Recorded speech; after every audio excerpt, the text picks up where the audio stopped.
안녕하세요. 주식의 소리의 애솔입니다. 요즘에 공모주 일정에 중간이 없네요. 11월은 완전히 공모주 슈퍼먼스입니다. 오늘 쭉 한번 미리 살펴볼 건데 들어가기에 앞서서 10월의 공모주들 특징을 한번 잠깐 짚어본다면 수요 예측에서 기관 투자자의 확약 참여도가 보통 높아진 게 아니었죠. 그리고 최종적으로 확약이 막 90%에 육박하고 있다. 상장일에 기관 물량이 거의 다 묶인다는 소리니까 단타하기에 훨씬 더 좋은 조건들이 만들어지고 있고, 그래서 공모주에 대한 기대가 한층 높아지면서 그게 바로 청약 건수 엄청 늘어나는 쪽으로 연결이 되고 있어요. 자, 이런 상황에 11월에 전투태세를 갖추고 있는 공모주들 일정부터 체크하겠습니다. 1주차에 4종목, 2주차에는 스펙 2개까지 포함해서 5종목, 3주차에는 스펙 3개를 포함해서 6종목, 4주차에는 스펙 1개 포함해서 4종목, 가뜩이나 일반 종목도 많은데 스펙들이 거의 매주 있습니다. 그리고 일정도 막 다 겹쳐 있어서 카오스의 한 달이 될 것 같아요. 총 19개입니다.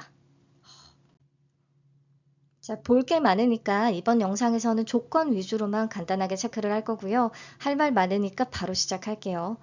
1주차에는 큐리오시스와 세나테크놀로지, 그린광학과 더 핑크퐁 컴퍼니 2개씩 일정이 겹치거든요. 이 경우에는 동시 상장인지가 또 되게 중요하죠. 큐리오시스와 세나테크놀로지는 다행히 상장일에 겹치지는 않습니다. 하루가 차이 나요. 근데 그린광학과 더 핑크퐁 컴퍼니는 동시 상장이기 때문에 여기는 아예 선택과 집중이 필요할 수도 있겠습니다. 자, 큐리오시스는 랩 오토메이션 실험실 자동화 전문 기업인데요. 수작업에 의존하던 생명과학 연구 과정을 자동화하는 장비들을 개발합니다. 이를 통해 연구의 효율성과 정확성을 높일 수 있고 사람이 직접 했을 때의 오류나 비효율을 줄일 수 있게 되는 거죠. 글로벌 바이오텍인 레비티와 ODM 계약을 체결하면서 기술력을 입증을 받았고 현재 매출의 대부분은 해외에서 발생하고 있습니다. 네, 아직은 적자 지속이라 AA 등급을 받고 기술 특례 추진했거든요. 그래서 공모가는 27년, 28년 추정 순위 기반으로 산정이 했고요. 공모가 산정할 때 서머피셔랑 레비티 같이 규모 차이 엄청 큰 해외 기업 3개를 비교 기업으로 삼은 데다가 국내 기업은 PER이 15배 정도, 나머지 해외 기업들은 30배 이상이라서 펄을 높이기 위한 작전이 아니냐라는 논란이 좀 있기는 해요. 그리고 한 가지 분명히 해야 되는 것이 얘는 신약을 개발하는 제약이나 바이오 기업이 아니라 바이오 장비 업체 쪽으로 보는 게 맞기 때문에 상장 이후에 막 인투셀이나 프로티나 뉴로핏, 지투지 바이오, D&D 파마텍 이렇게까지 기대하는 거는 좀 어려울 수도 있을 것 같습니다. 자, 유통가는 금액은 상단 기준 552억 원, 시가총액은 1673억 원. 딱히 사이즈 매력이 있는 정도는 아닌데 만약 10월 종목들처럼 확약이 굉장히 높다면 규모 자체는 나쁘지 않을 수도 있겠습니다. 자, 다음으로 세나테크놀로지는 모터사이클용 무선통신 기기를 만드는 회사입니다. 그러니까 같이 모터사이클을 타는 사람들끼리 팀 커뮤니케이션이 원활하게 가능하게끔 하는 그런 웨어러블 무선통신 기기를 만드는 거고요. 수출 비중이 95%에 달하고요. 세계 시장 점유율 1위에 랭크되는 기업이더라고요. 실적은 흑자가 지속되고 있고 무차입 경영을 유지하면서 재무 구조는 좀 탄탄한 편이었습니다. 근데 얘도 비교 기업을 선정할 때 가민과 모토로라를 포함시켰어요. 그래서 펄을 높였다는 얘기가 나올 수밖에 없거든요. 내일 수요 예측 결과가 발표가 될 텐데 기관들이 어떻게 평가했을지 좀 궁금하고요. 이 경우에는 의무 보유 확약 비율이 어느 정도인지도 궁금하고요. 사실 공모 구조 측면에서 봤을 때 기존 주주의 비중이 72.28%로 굉장히 높고 유통가는 금액이 상단 기준 1,147억 원, 시가총액은 3,168억 원, 사이즈가 좀 큰 편이라 이런 종목은 확실하게 가격 메리트가 있지 않으면 투자자 입장에서 메리트를 느끼기 어려울 수 있습니다. 그래서 큐리오시스와 세나테크 둘 다 조금 마음에 안 드는 부분이 있기는 한데 수요 예측 결과까지 확인하고 기대 수익 비교해서 전략 세워야 될 것 같아요. 자, 다음으로 그린광학은 얘도 일정 밀린 종목이죠. 방위산업, 우주항공, 디스플레이, 반도체, 다양한 산업에서 쓰이는 광학 소재와 제품을 개발 공급하고 있습니다. 먼저 방산 영역에서는 유도무기가 목표물을 타격할 수 있도록 돕는 탐색기 돔과 내부 광학계를 만들고 있다고 하고요. 디스플레이 분야는 OLED 제조 공정 장비용 광학 부품을 생산합니다. 우주항공과 반도체 산업은 각종 시스템 검사 장비에 사용하는 초정밀 광학 부품을 공급하고 있습니다.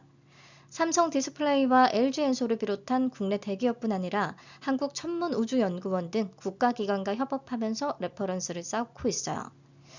얘는 실적이 정체된 부분이 가장 아쉽고, 그리고 27년 추정 순위 기반의 공모가인데 현재 사업 현황 대비 실적 전망이 좀 부담스럽다는 의견이 많습니다.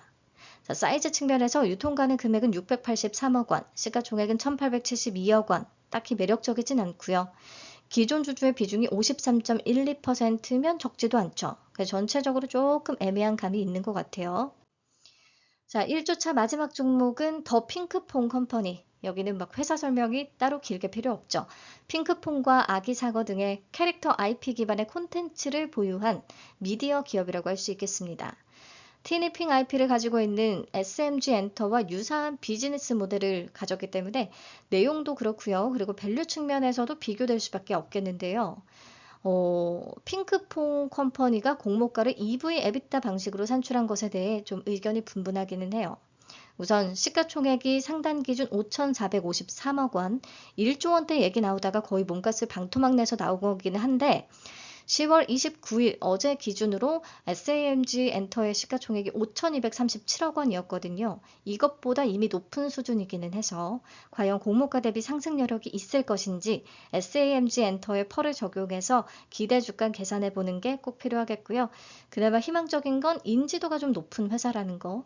유통가능 금액이나 시가총액이 인지도에 비해서 아주 크게 부담되는 사이즈는 아닌 정도. 그러니까 굳이 한번 얘기를 해보자면 우리 백종원 씨의 더본코리아 같은 느낌? 우리가 더본코리아를 막 회사 자체의 성장을 엄청 기대하면서 청약한 사람은 얼마 없었을 거잖아요. 약간 그런 느낌. 그래서 그린광학과 더 핑크퐁 컴퍼니도 조금 더 구체적인 분석이 필요할 것으로 보입니다. 자, 2주차로 넘어가서 CMTX는 반도체 제조 과정 중에서 식각 공정에서 사용하는 소모성 정밀 부품을 생산합니다. 식각 공정은 웨이퍼에서 불필요한 부분을 선택적으로 제거하는 절차인데요. 고온, 고화학이 적용되는 공정의 특성상 실리콘이나 세라믹, 그리고 사파이어 등의 다양한 소재들이 사용됩니다. CMTX는 이 중에서 실리콘에 집중하고 있어요. 주력 제품인 실리콘 일렉트로드는 식각 장비가 플라즈마를 균일하게 형성할 수 있도록 하는 역할을 합니다. 현재 삼성전자를 비롯해서 대만 TSMC의 1차 협력사로도 선정이 되면서 좀 품질을 인정받고 있는 것 같아요. 그리고 실적 추이도 좋은데요. 지난해 연결 기준 매출액이 1,086억 원, 영업이익은 36억 원으로 전년 대비 54.8%, 722.2%나 급증했습니다. 올해 상반기 매출과 영업이익 또한 지난해 같은 기간 대비 93%, 417%나 늘었어요. 그리고 영업이익률이 30%를 웃돕니다. 수익성도 좋아요. 자, 반도체가 주독 섹터인 것에 대해서 이견은 없으시죠? 그래서 섹터나 실적 측면에서 강점이 있고 최근 반도체 소부장 종목들의 주가가 많이 올라와서 밸류 부담도 좀 덜한 편에 속합니다. 다만 기존 주주의 비중이 66.28%로 높고 유통가능 금액이 1,794억 원으로 좀 무거운 편이라 기존 주주의 단가나 가격 메리트 더 확실히 체크할 필요가 있겠습니다. 자, 가운데 끼인 일정 비츠로 넥스텍은요. 비츠로테크의 특수사업부에서 물적 분할해서 설립된 회사입니다. 우주항공, 핵융합, 가속기, 플라즈마 이런 거 포함한 첨단 과학 응용 분야를 핵심 사업으로 영위하고 있습니다. 우주항공과 핵융합에너지가 매출에서 차지하는 비중이 높은 편인데 우주항공 사업에서는 우주 발사체의 핵심인 액체 로켓 엔진 구성품을 개발, 제작하고 추진 시스템 시험 설비도 설계하고 있습니다. 누리호 고도화 사업과 차세대 발사체 사업의 주요 협력사로 선정된 바 있고요. 근데 우주항공 쪽도 바이오 못지않게 수익성 확보하기 어려운 산업이죠. 적자 지속되고 있고요. 유통 물량 측면에서 본다면 기존 주주의 비중이 41.34%, 유통가능 금액이 상단 기준 482억 원, 공모가 밴드는 상단이 6,900원, 공모가 10,000원 미만이고 아주 무겁지 않아서 조금 다행인가 싶긴 한데 아시다시피 우주항공 IPO에는 이노스페이스와 컨텍의 잔혹사가 있었죠. 이노스페이스, 컨텍, 루미르보다 현재 비츠로 넥스텍이 가장 높은 시총으로 등장을 하려는 시도라서 이게 받아들여질 것인지 기관의 수요 예측 결과도 궁금하고요. 공모가 산정할 때 비교 기업의 한국항공우주를 포함시켰는데 그 퍼가 55.97배 아웃라이어 수준으로 높은 상황이에요. 그 해외 기업 중에 헥셀도 마찬가지로 55배. 그렇다 보니까 적용퍼가 37.78배나 됐거든요. 그러면 하나 에어로스페이스의 19.51배보다는 거의 뭐 2배 높은 수준이라서 이게 괜찮을지 모르겠어요. 자, 넘어가서 TMC, 국내 최대 생산 능력을 기반으로 선박 해양, 광 케이블, 원자력 등의 산업용 특수 케이블을 제조하는 기업입니다. 삼성중공업, 하나오션, HD 한국조선해양 등 국내 조선 3사의 케이블을 공급하는 시장 점유율 1위의 기업이고요. 지금 조선 쪽 너무 괜찮고, 그리고 원자력 르네상스 시대를 맞아서 원자력 쪽도 괜찮고 조금 복합적인 성장 동력을 갖추고 있다라고 평가할 수가 있겠습니다. 코스피 상장이고요. 보면 공모가 밴드도 10,000원 미만인데다가 기존 주주의 비중이 6%대로 매우 낮고 유통가능 금액도 상단 기준 400억 원대로 부담이 없는 사이즈라 조건상 좀 좋아 보였어요. 근데 뭐 스펙 2개까지 끼어 있어가지고 BNK 스펙이 조금 버리기에는 아쉬울 수도 있을 것 같아요. 계좌 수가 엄청 적은 증권사라 생각보다 많이 받을 수 있을 것 같거든요. 스펙의 사이즈도 크지 않고. 저 계좌를 보유하신 분들은 균등은 무조건 가보시고요. CMTX하고 남는 자투리 자금으로 비례까지 갈지는 그때 한번 고민을 해보죠. 우선 상장 일정부터 나오는 대로 확인이 필요하겠어요. 스펙도 동시 상장이면 아쉬울 수 있으니까.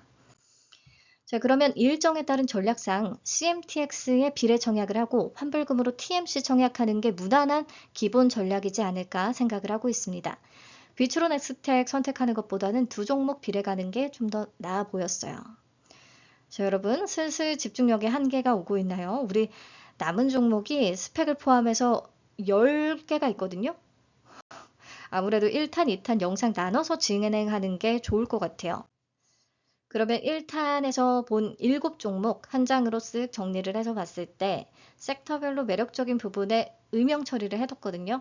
1주차 종목들은 하나씩 약간은 조금 꼬롬한 부분들이 있었던 것 같기는 해요. 그래서 추가 분석은 필요하겠고 2주차 종목들에서는 CMTX와 TMC가 좀 매력적으로 보입니다.